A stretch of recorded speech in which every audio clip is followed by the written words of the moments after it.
Bonjour à tous, j'espère que vous allez bien, de retour pour une nouvelle vidéo. Suite à une vidéo qui a fait tendance Clémence, où en fait c'était une vidéo tag, donc c'était 12 questions par rapport en fait à sa collection de sacs. Donc j'ai trouvé ça hyper cool et en fait elle disait dans sa vidéo de pas hésiter à rebondir sur sa vidéo et à faire sa propre vidéo en fait tag comme ça. En fait apparemment c'est à l'époque les youtubeuses beauté faisaient souvent ce type de vidéo et donc elle a adapté pour les sacs et elle a trouvé ça cool. Donc bah moi aussi et donc bah je lui ai dit que je lui ai proposé de moi aussi faire la vidéo, donc voilà, et je vous mets en barre d'infos sa vidéo à elle, comme ça si ça vous intéresse d'aller voir la vidéo originale du truc. Comme d'habitude, n'hésitez pas, donc je le dis à chaque fois, c'est chiant mais bon, vous êtes nombreux en fait à regarder les vidéos mais à ne pas être abonnés, donc c'est un peu dommage, donc n'hésitez pas à vous abonner, c'est gratuit, ça coûte rien, activez la cloche si vous voulez savoir quand je sors une nouvelle vidéo. En général je sors une vidéo tous les lundis vers 17-18 h, mais bon... ça peut évoluer, à commenter et à liker si mon contenu vous intéresse. Merci beaucoup. Alors c'est parti en fait, donc initialement il y avait 12 questions et moi j'en ai rajouté quelques-unes en fait, voilà, certaines questions m'ont inspiré, vous allez voir c'est pas la folie, mais donc j'ai rajouté quelques questions. Moi dans ma collection le plus ancien, donc c'est un sac premium, c'est vraiment le premier sac un peu de valeur que j'ai acheté, enfin avant j'achetais beaucoup des Lancaster en Andorre, donc moins cher, pour ceux qui connaissent le pas de la case, et donc le premier sac vraiment premium que j'ai eu, c'était mon cadeau d'anniversaire pour mes 25 ans, donc c'était le bébé de Lancel, voilà, en Alcantara, qui est dans un état absolument déplorable, le simili cuir, parce que donc vu que c'est le sac bébé, donc Brigitte Bardot, donc forcément c'est pas en cuir puisqu'elle elle défend les animaux, c'est vraiment, elle est connue pour ça, donc ça aurait été assez scandaleux qu'il fasse un sac en cuir à son nom. Donc non, c'est dans des matières, donc enfin c'est pas, il n'y a pas du tout de matière animale, mais en fait la matière qui est utilisée pour le tour, enfin comme un sorte de simili, ça se défait complètement et c'est une catastrophe. De toute façon donc le truc est invendable. Bon, après je l'adore, franchement esthétiquement je trouve il est trop beau. Bon c'est un peu daté, ça fait un peu truc d'il y a 15 ans. Mais je le trouve vraiment magnifique, ça là, ce détail, je trouve que c'est trop beau. Mais là maintenant, il est importable, invendable, donc voilà, je le garde en souvenir. Ça c'est un premium et en luxe. Mon plus ancien sac c'est celui-là, donc c'est le Pandora de Givenchy en camel et en cuir en daim en fait. Donc voilà, trop beau. Donc celui-là, je l'ai mis en vente parce que honnêtement je l'utilise très peu. Moi le daim, je trouve ça vraiment magnifique, c'est doux, c'est agréable au toucher et tout, mais ça s'abîme trop vite à mon goût et il y a des gens que ça dérange pas en fait, les sacs qui se patinent, qui vieillissent et tout, et c'est vrai que ça peut être très beau, mais bah moi je préfère les trucs déjà je préfère les sacs plus rigides et tout ça. Donc le dernier sac que j'ai acheté, si vous avez vu ma dernière vidéo, c'est celui-là, donc c'est ce cabas Céline avec donc en tissu avec les motifs Triomphe. Franchement super dur de répondre à cette question parce que je les aime tous pour des raisons différentes et je suis assez contente de la collection que j'ai, donc en choisir un seul c'est un peu dur. Peut-être celui que je trouve vraiment le plus versatile, qui va avec tout, que je peux mettre en toute occasion, qui est super. Donc je dirais peut-être mon Alma bébé en coquelicot, donc en rouge, qui effectivement qu'on peut mettre avec tout, il peut faire très chic, il peut faire très casual. Il est hyper résistant, cuir épi comme ça, on le voit mais on le voit pas non plus tant que ça, surtout en cette couleur. Donc c'est le modèle bébé, je vais dire celui-là. Mais j'adore les autres aussi, donc voilà. C'est vraiment parce qu'il fallait en choisir un. C'est le 2,55 de Chanel, que je n'ai pas là sous la main, c'est le sac que j'utilise cette semaine, donc là je l'ai pas. Et donc j'ai rajouté en question le sac le moins cher de ma collection, donc en luxe pour le coup, parce que mis à part donc pour mon premier sac où je vous ai montré le Brigitte Bardot de Lancel, je vais parler exclusivement de mes sacs de luxe, je trouve que c'est plus simple. Donc le sac le moins cher de ma collection c'est celui-là, c'est le Chantilly Vuitton en toile monogramme que j'ai acheté sur Vinted et que j'ai retapé en fait, j'ai reteint toutes les parties en cuir. À la base c'est du cuir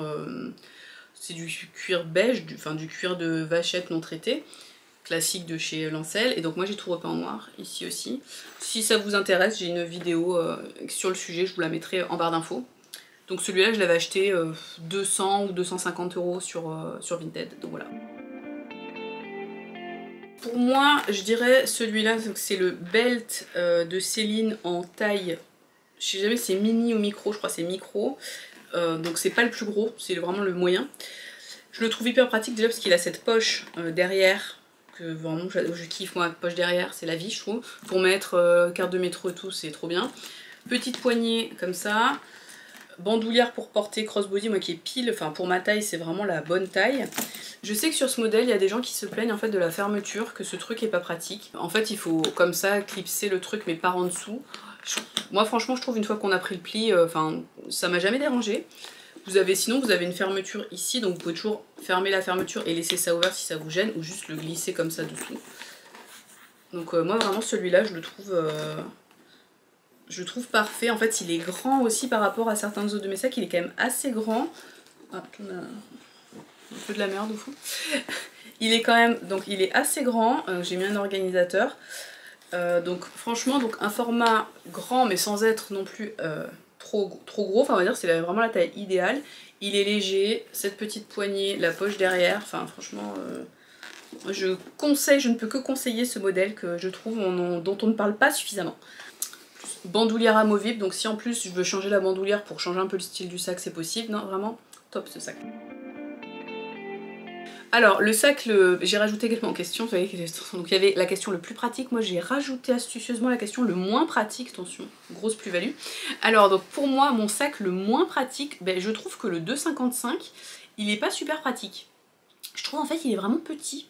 Moins pratique, c'est pas qu'il est pas pratique, parce que quand même, donc il y a la petite poche derrière, vous avez plusieurs portées. Là en fait, vous pouvez le porter comme ça, ou crossbody, ou enfin, épaule, donc ça c'est vraiment super. Mais en fait je trouve il est petit. On pourrait s'attendre, je sais pas, par la taille, on pourrait s'attendre à ce qu'il contienne beaucoup de trucs. Et en fait, bon moi il contient mes essentiels, mais il est quand même pas immense. Et je trouve en fait que le double rabat, tac là, donc le double rabat, ça, je trouve vraiment ça sert à rien. Et ça fait qu'on peut mettre moins de trucs. Je ferme jamais le double rabat, mais vraiment ça sert à rien. Enfin je vois pas l'intérêt, après c'est vraiment l'histoire du sac et tout. Mais honnêtement ça rend le truc un peu moins pratique et plus petit.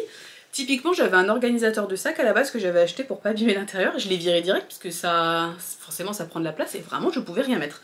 Donc, enfin ou très peu. Et mes essentiels il n'y a pas non plus grand chose. Donc ça me saoulait un peu, donc j'ai enlevé je le mets en fait, l'organisateur de sac, je le mets quand j'utilise pas le sac pour qu'il garde sa forme, mais quand je l'utilise, je mets pas l'organisateur. Bon, voilà.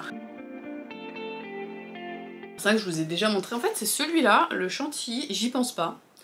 Pourtant, je l'aime bien, il est cool et tout, mais j'y pense pas trop. Et après, ça peut-être aussi le monogramme, c'est peut-être moins mon style. Moi je le porte avec une chaîne, j'ai rajouté une chaîne parce que j'ai cassé la bandoulière qui allait avec initialement. Donc je mets une petite chaîne classique. Mais c'est vrai que j'y pense pas alors qu'il est plutôt cool, il est pratique. Il est plutôt original, enfin je sais, mais ouais bah c'est vrai que je mets pas trop. Pareil je vous l'ai déjà montré.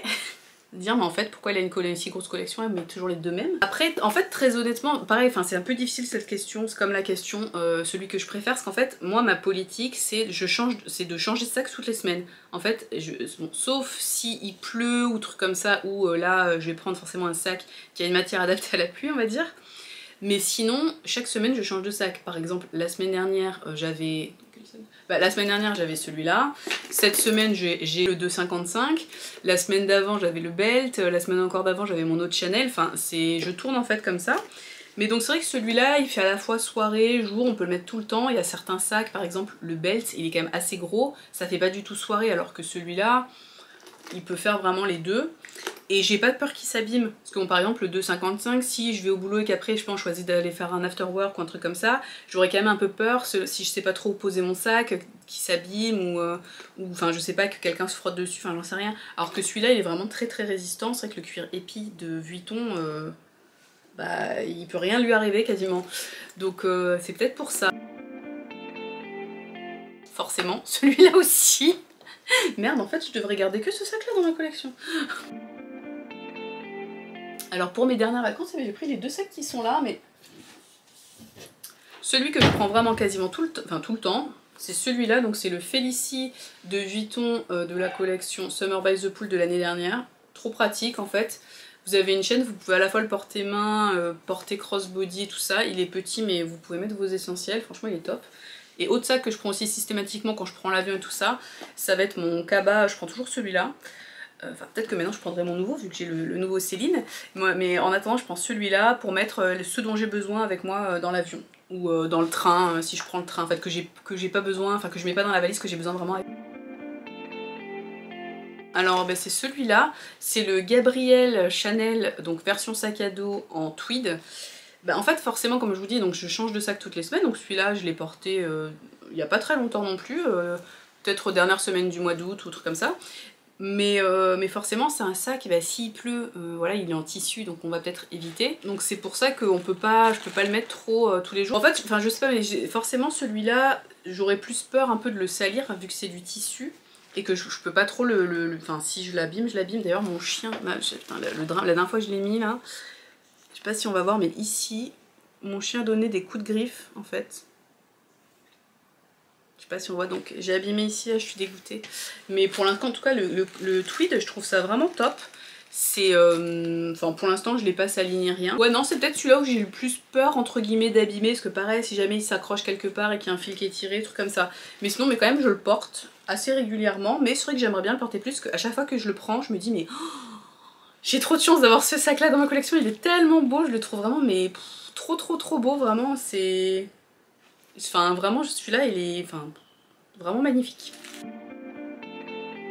C'est difficile aussi cette question, mais je pense que ma marque c'est quand même Vuitton, parce qu'il y a un choix de fou. Il y a tout le temps des collections, alors c'est les avantages et les inconvénients, j'en parle dans une vidéo assez récente, si ça vous intéresse, je vous la mettrai aussi en barre d'infos. Mais en fait j'adore leur petite maroquinerie, je trouve c'est toujours trop beau, ils réinventent, enfin à chaque fois ils réinventent leur monogramme et tout, je trouve ça vraiment cool. Ils ont beaucoup de choix, après ils ont peut-être trop de choix et donc on s'y perd un peu, mais ils ont plein vraiment des iconiques, c'est une maison qui a une histoire, c'est vrai, enfin là-bas c'est vraiment une maison donc un maltier, donc qui est vraiment dans les affaires, enfin les articles de voyage, des sacs et tout ça, donc c'est vraiment ça l'ADN de la maison. Vraiment l'histoire de cette maison est fascinante et ouais ils ont beaucoup de pièces après. Un peu trop, mais voilà, on voit les iconiques, enfin je trouve ils savent revisiter leurs iconiques à chaque fois et c'est juste un truc de ouf, donc ouais, Vuitton. Ça c'est également une question que j'ai rajoutée. Alors en sac un peu iconique que j'aime pas, où je comprends pas trop pourquoi ça a autant de succès, c'est le Loulou de Saint Laurent. Je trouve il est... En fait je le trouve ultra simple. C'est... Enfin... Le matelassé je suis pas ultra fan. Je trouve en fait il a la forme, je le trouve pas très... Comment dire? Il est trop épais en fait par rapport à la taille sur le petit modèle. Enfin je sais pas, Enfin je sais pas, j'aime pas trop ce modèle, donc ouais je comprends pas. C'est vrai qu'on le voit partout, enfin j'ai halluciné, je sais pas si c'était à New York ou quoi, mais je trouve que ce modèle, j'ai l'impression de le voir tout le temps. Et je sais pas, il m'a saoulé quoi. Enfin pourtant j'adore le logo Saint Laurent, je le trouve trop beau. Mais ouais non le loulou, c'est ouais en fait je le trouve trop, ouais il est trop épais. Je sais pas, il y a un truc qui me dérange. Au niveau des proportions du sac, je trouve que c'est pas super harmonieux en fait. Minina, elle l'a en daim un peu, un bleu gris qui est trop beau. Là je le trouve sublime. Même si quand même il est un peu trop épais toujours. Mais ouais, enfin je le trouve en fait un peu trop épais, puis je sais pas, un peu banal. Enfin je le trouve bof en fait, voilà. Et il y a deux autres sacs aussi où je comprends pas trop la hype. Le Kagol de Balenciaga, juste celui-là je le trouve moche. Ok, revival des années 2000, mais là je trouve que c'est tous les trucs cheap des années 2000, vraiment j'aime pas du tout. Ils ont même fait une version avec des bottes collées dedans, enfin je comprends pas. Et le Jody de Bottega Veneta aussi qui était pas mal à la mode là cet été, même l'été dernier. Je trouve, en soi je trouve pas le modèle moche, mais c'est juste que ça a l'air pas du tout pratique là, comment, enfin au niveau de l'ouverture du sac et tout, ça a l'air ultra compliqué à utiliser, donc je comprends pas l'intérêt en fait d'un sac. S'il est difficile à utiliser, enfin si vraiment on se galère pour l'ouvrir, pour mettre des trucs dedans, pour trouver des trucs dedans, voilà. En fait le sac de mes rêves moi je l'ai déjà, j'ai de la chance parce que c'était le 2,55 et je l'ai, donc voilà. Mais mes sacs qui me font envie là en ce moment, sur lesquels je kiffe, j'en parle dans une autre vidéo aussi, je fais de fausses vidéos en fait je crois. Donc c'est le Fendi First que j'adore dans une couleur un peu flashy, genre rose fuchsia, là je trouve magnifique ce sac, mais j'aurais peur qu'il s'abîme en fait. J'ai l'impression qu'il est fragile donc j'hésite. Et sinon le Kelly To Go, là je suis à fond sur le Kelly To Go, je trouve trop beau, pareil dans une couleur flashy. Donc peut-être je prendrai pas les deux dans ce couleur flashy, enfin en fait je pense que je prendrai pas les deux dans tous les cas, mais voilà, donc c'est ces deux sacs là. Et voilà pour cette vidéo, j'espère que ça vous a plu. N'hésitez pas à me dire vous, de faire la même liste et de me dire vous, dans votre collection à quel sac ça correspond. Ce sera hyper cool de voir vos sacs préférés, ceux que vous aimez pas, les plus pratiques et tout, je trouve ça hyper intéressant, vraiment ce concept est top, donc merci beaucoup Clémence de Tendance Clémence pour avoir lancé cette vidéo, je trouve ça vraiment super. On se retrouve bientôt pour une nouvelle vidéo, à bientôt, ciao.